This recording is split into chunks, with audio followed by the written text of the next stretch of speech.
Kia ora, good evening and welcome to Central News for Monday the 28th of July. I'm Anne-Marie Case-Miller. An anniversary gala ball planned for August the 23rd to celebrate the 150th anniversary of British settlers arriving in Hamilton, 90 years of Wintec and 50 years at the University of Waikato has been cancelled due to slow ticket sales. Described as a glamorous and sophisticated evening, Hamilton City Council, the University of Waikato and Wintec made a collective decision to cancel the event due to the low number of tickets sold with less than a month to go. Efforts instead will now be directed to a city birthday party which has been planned for November in the Central Business District. There'll also be a Mods reunion concert, a silent film festival and a 150th Race Day Carnival at Te Rapa Racecourse. Each year, thousands of New Zealand women enter the workforce after time spent raising their children or being unemployed. Going to work or an interview for the first time or re-entering the workforce can be a daunting prospect, especially when there is little money, education or experience. Most women in this situation don't have the money to purchase suitable clothes and many feel unsure of what to wear in the workplace, making those first steps much harder. This is where Dress for Success comes in, a not-for-profit organisation that provides free, great quality clothing and accessories to low-income and unemployed women entering the workplace.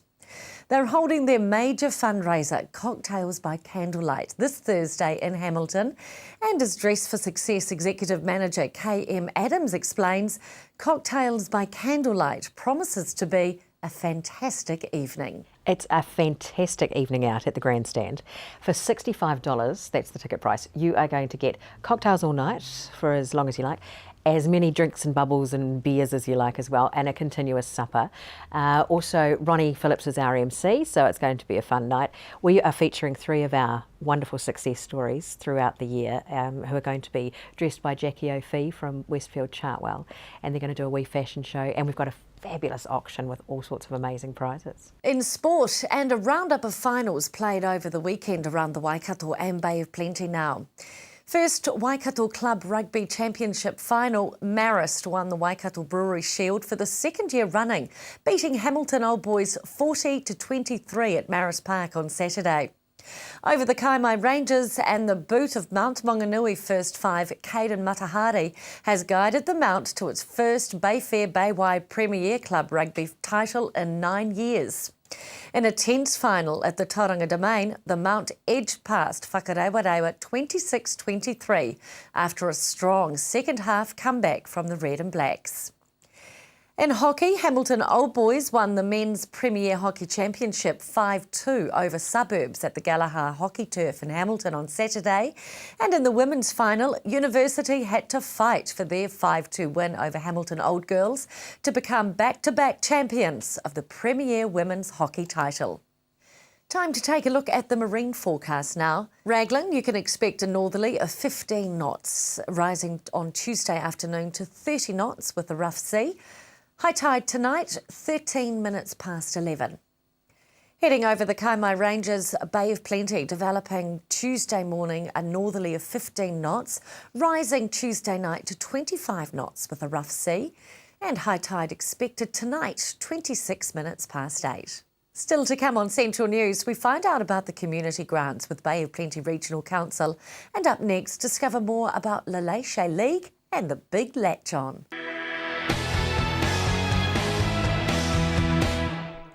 Welcome back to Central News.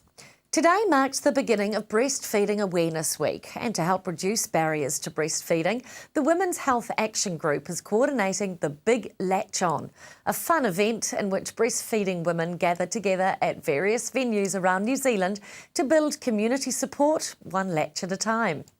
I spoke with Christine Kirkby-Singh, Laleshe leader, to find out more about the Big Latch On happening in Hamilton this Friday, and asked, what is Laleshe League? Laleshe League is a breastfeeding support organisation. We're all about mothers helping other mothers to breastfeed and achieve their goals with breastfeeding and mothering. We are an international organisation, so it started in the United States in the 1950s. and it's been in New Zealand now for 50 years. We're celebrating our 50th anniversary this year. And mums come along and share their stories, and it's a time to have someone listen to what's going on, and we also try and help solve any issues or give information and advice. How does it specifically help mums? There's a number of ways that mums can get in touch with La Leche League. The first is if you have a pressing issue. Our numbers are listed on our website and in the phone book and places like that, and posters around the community. And you can give an accredited leader a call. And if you have something pressing, like, my baby's not feeding very well, or my baby is biting, or those kind of issues, give us a call and talk through what's happening with an accredited breastfeeding counsellor. And another way that is a great way of getting to know some other mothers is coming along to our monthly meetings. So there's lots of groups around the Waikato. There are 3 in Hamilton, and you can come along and meet with other mums, and we have a discussion topic, and it might be about the early days of breastfeeding, or it might be about starting solids with your baby. And we talk about it and share ideas and hear each other's stories. And there's always an opportunity as well to ask a question if there's something else is going on for you. What kind of mothering support does it provide? The main thing that we do is be a listening ear, and so providing like-minded mothers to share stories with. So you come along to a meeting, and you can sit down, and someone else can hold your baby, and you can have a cup of tea and just have a little bit of a break if things are getting a bit rough for you, and sharing your stories and having someone listen. It's just really powerful to have someone listen to what's going on in your life and in your baby's life. And what are some of the common themes? Oh, sleep would be number one, as all parents know. Sleep. Not enough sleep, too much sleep, not usually the too much. So sleep, we talk about nutrition, starting solids, nutrition for the mother in pregnancy, how to prepare for a baby to arrive. We also talk a lot about discipline and positive guidance, and how to raise the children that you want the adults to be when they become adults. Now, tell me about the Big Latch On. What is it? Right, so the Big Latch On is an international global event where mothers get together and try and break the record for the number of mothers and babies breastfeeding at the same time. It's really exciting. It's all about raising awareness of breastfeeding and empowering mums and encouraging mums to do the best they can for their babies. And it's held on the 1st and the 2nd of August. It used to be just the one day. It's now spreading over 2 days to try and catch as many mums as possible. And you come along and sit down with a group of mums, and we do a countdown and breastfeed all at the same time, and we count up the mothers. So in Hamilton there are about 6 events. The one that I'm helping to organise is on the 1st of August, that's a Friday, and we're meeting at 10:30 at the Richmond Street Plunkett Rooms. And mums just come along? Yeah, absolutely, just come along. Just turn up, there's going to be morning tea provided, and maybe some people to play with your older children as well. They're most welcome to come along. And it's just a neat time to just get together and go, woohoo, we're doing a good job. Breastfeeding in public has recently been in the media due to a woman being asked not to breastfeed at Te Awa at the base. Do you think the Big Latch On is a good opportunity to remind women of their rights around breastfeeding in public? Yeah, absolutely. I think there's lots of confusion in the public about what mums are and aren't allowed to do and what's appropriate, and our culture's changing as well.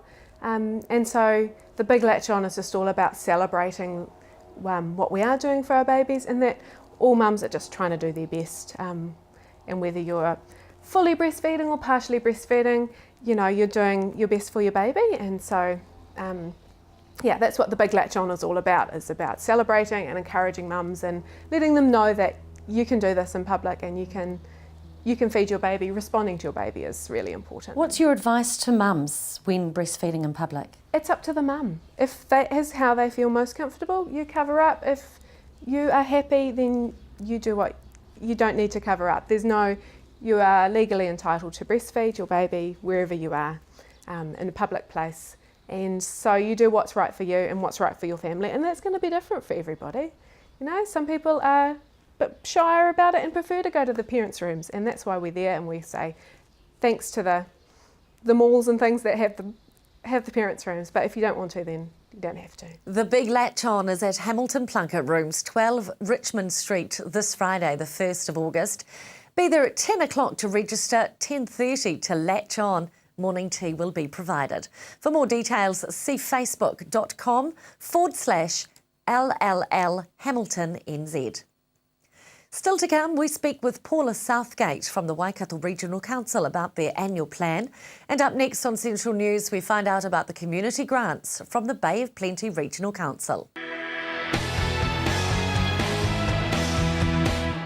Welcome back to Central News. The Bay of Plenty Regional Council has released their annual plan, and grants will be provided to the Tauranga Arts Festival, Creative Tauranga and Surf Lifesaving as a result of the submissions process. Hillary found out if these were not in the draft, and if not, why the council decided these should be funded. No, they weren't in the original draft plan because in terms of our core business, those community organisations weren't in there. But as a result of the consultation process, again, they made submissions relative to their cause for regional council funding. It's fair to say that we are not the only funder in here. This is co-leverage funding with other local government and community organisations. Again, we considered the contribution they make to the community as valid, and it's appropriate that in this current financial year we make a contribution to achieving the outcomes they wanted. One of them being the Tauranga Eastern Link project in terms of some graphics or some design at the entrance to that roadway, and I think it will sort of set the standard of what we've got there. There has been a lot of talk recently about our rivers and our lakes and the quality of the water and some election campaigns. How does the Bay of Plenty hold up? Is it safe to swim in our rivers and our lakes? The issue around rivers, lakes, quality, etc., as you rightly say, is a very hot topic in terms of the national election campaign at the moment. But essentially the driver that sits behind all this is what we refer to as the National Policy Statement on Water. That's driven by central government, and we're some way down the pathway of implementing that. The key target dates we have to deal with as the Regional Council is that the nutrient levels to be set in these rivers and the allocation in terms of how much we can and take out of those rivers to maintain a minimum flow have been directed to us by the National Policy Statement, and they have to be met by 2025.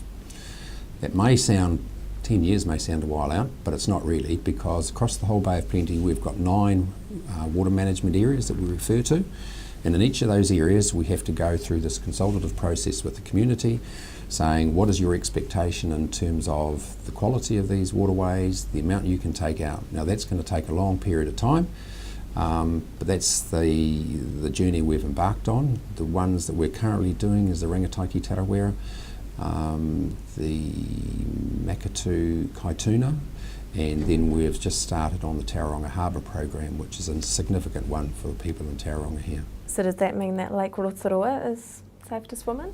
The quality of the waters in what we refer to as the 4 deed lakes in Rotorua has improved over the lifespan of the capital project that we've put in place to improve that. It's probably improved in advance of what the science was telling us, but that's a simplistic statement in that when you're dealing with these natural water bodies, there are various elements that contribute towards the success. The biggest one being, weather conditions, nutrient runoff into those water bodies. But generally, yes, those lakes are now meeting their TLI that was originally set. We've met it in a shorter time frame. But let's not get complacent and think that it can be sustained. There are a whole lot of issues that we need to continue working on in terms of managing the nutrient flows into those lakes.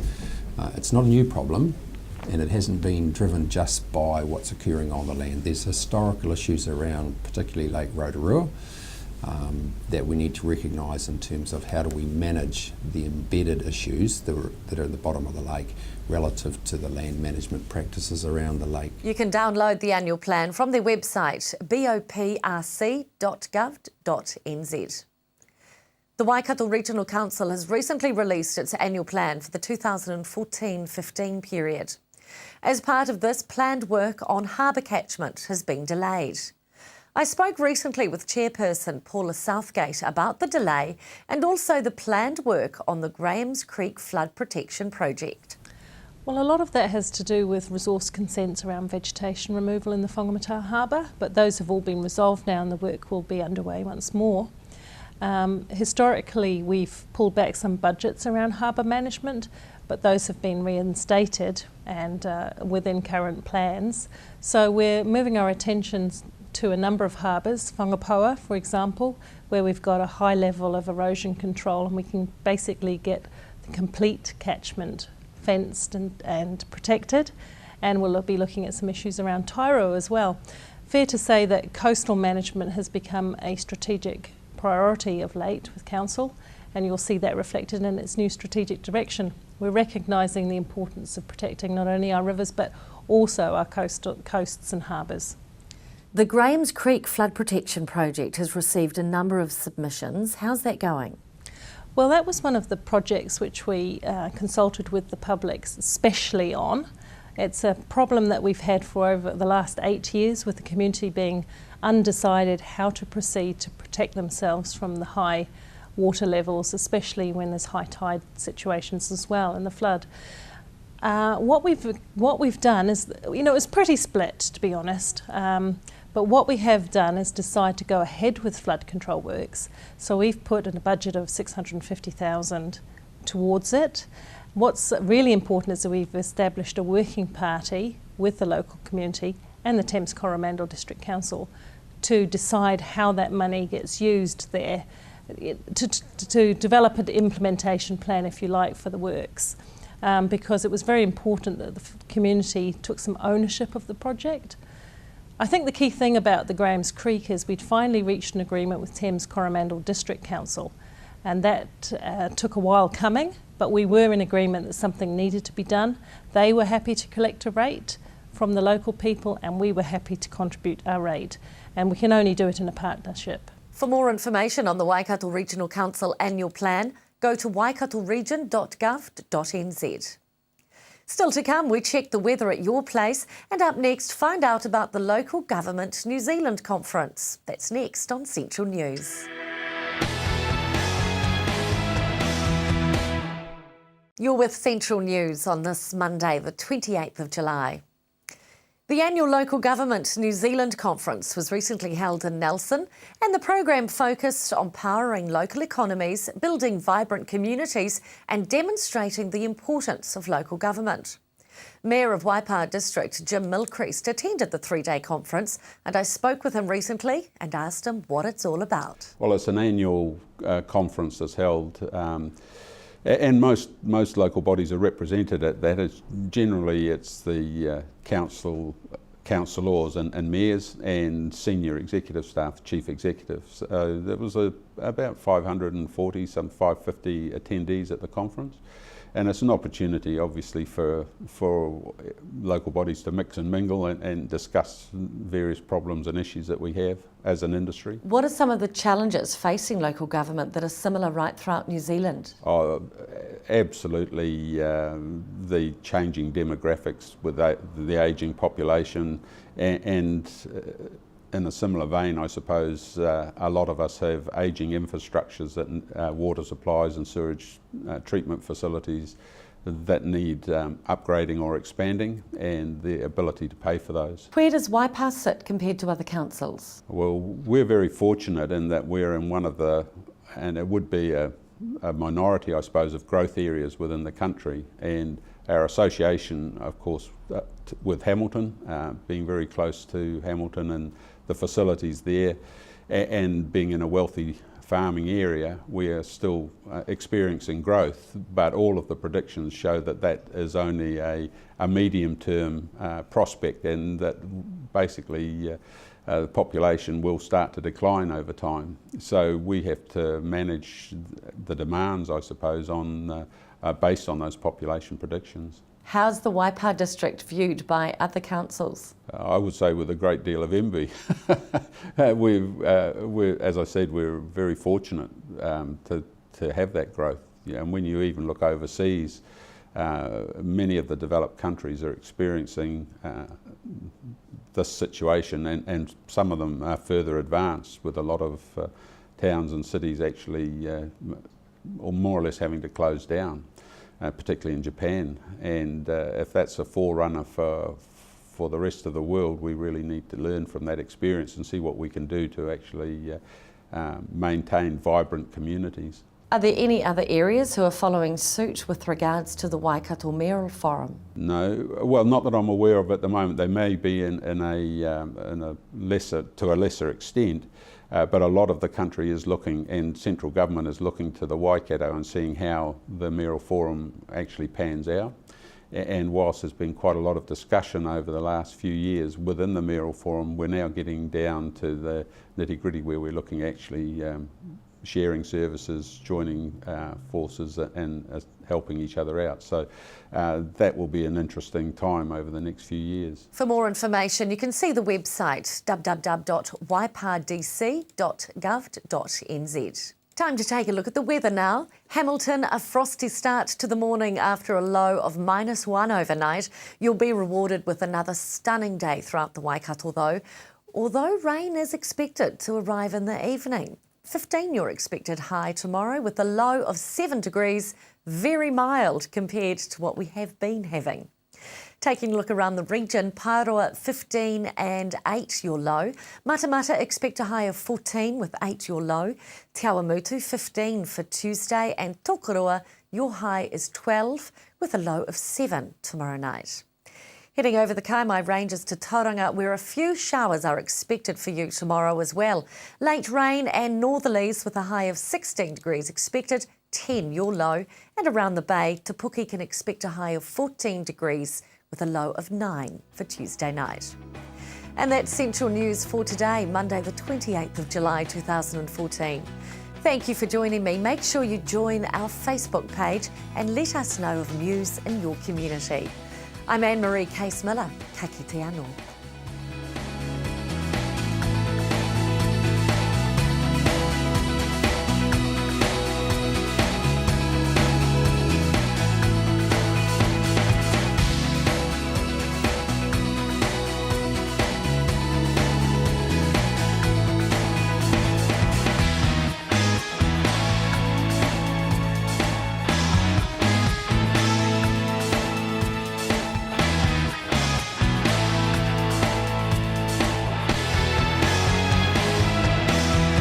This has been an Alpha Media production, a division of Television Media Group. Supporting local content so you can see more of New Zealand on air.